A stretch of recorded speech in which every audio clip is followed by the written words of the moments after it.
Hail over Phoenix metro area. A monsoon storm dumped heavy rain and some hail over many sections of the Phoenix metro area.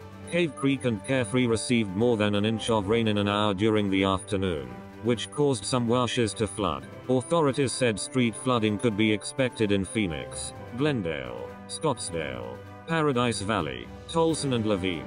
Motorists were being encouraged to stay off the roads until the storm passed. Besides bringing flash flooding and heavy rain, the storm also trapped some drivers at a neighborhood near 13th Street and Hatcher. At least 2 people had to be rescued by firefighters.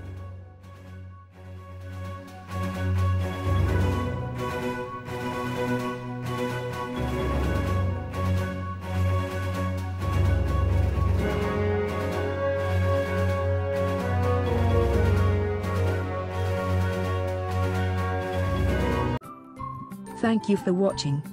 Please subscribe to us on YouTube. If you like, donate to us, visit home on the page PayPal.